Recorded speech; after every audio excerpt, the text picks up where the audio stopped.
Hello दोस्तों, नमस्ते। स्वागत है आपका हमारा चैनल एडुस्पार्क पे।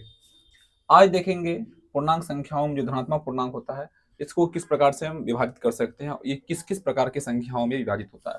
जैसे धनात्मक पूर्णांक, तो एक होता है प्राकृत संख्या, जिसको कहते हैं नेचुरल नंबर। तो धनात्मक पूर्णांक को ही हम प्राकृत संख्या कहते हैं, क्योंकि धनात्मक पूर्णांक एक से शुरू होता है।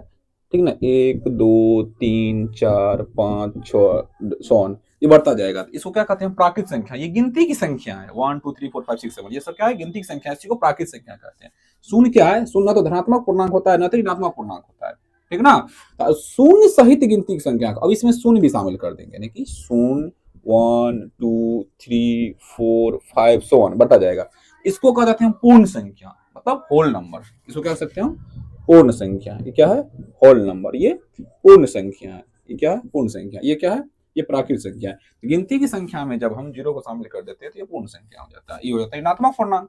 ठीक ना। तो अब देखिए, अब क्या होता है प्राकृत संख्या में? क्या होता है? सम, विषम, ये सब संख्या होती है। जैसे अब सम संख्या क्या होती है?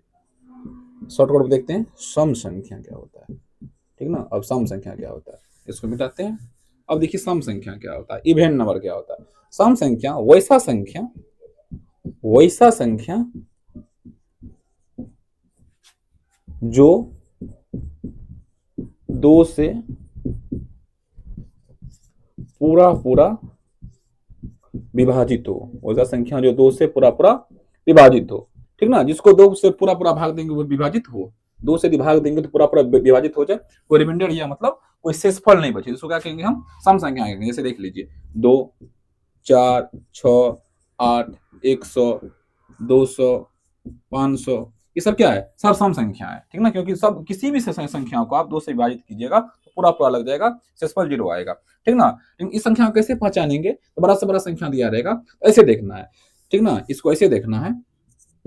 वैसा संख्या, इसका इकाई अंक, केवल इकाई अंक को देखेंगे, या जीरो हो या टू हो या फोर हो या सिक्स हो या एट हो। कोई भी संख्या कितना बड़ा संख्या रहेगा, जैसे मान लीजिए यहाँ पे 9 6 8 0 5 3 2 1, लास्ट में रहेगा जीरो।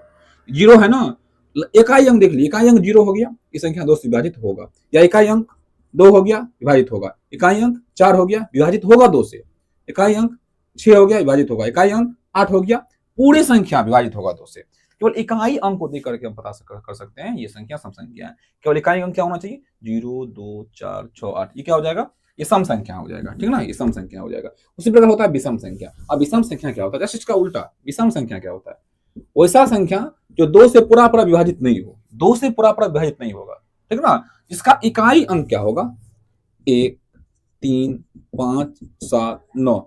यदि इस किसी संख्या का इकाई अंक, कितनों बड़ा संख्या है, इसका इकाई अंक 1 3 5 7 या 9 हो, वो संख्या विषम संख्या होगा। या वैसा संख्या जो दो से पूरा पूरा विभाजित नहीं हो, दो से पूरा पूरा विभाजित नहीं हो, दो से पूरा पूरा विभाजित नहीं हो, उस संख्या को क्या कहेंगे हम विषम संख्या कहेंगे। जैसे देख लीजिए आप, 9 6 8 2 5, इकाई अंक केवल देखिए 5 है, दो से पूरा पूरा विभाजित नहीं होगा।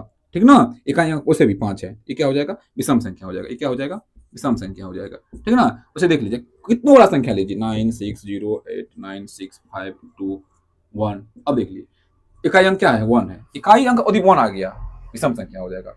इस सबको देखना ही नहीं, इस सबको कोई मतलब नहीं है, इसको देखना है। इस संख्या इकाई अंक एक है, विषम संख्या होगा, विषम संख्या नहीं होगा। ठीक ना। इस प्रकार हम सम और विषम में इसको हम डिफरेंस देख सकते हैं। आगे देखेंगे इससे आगे। Thank you.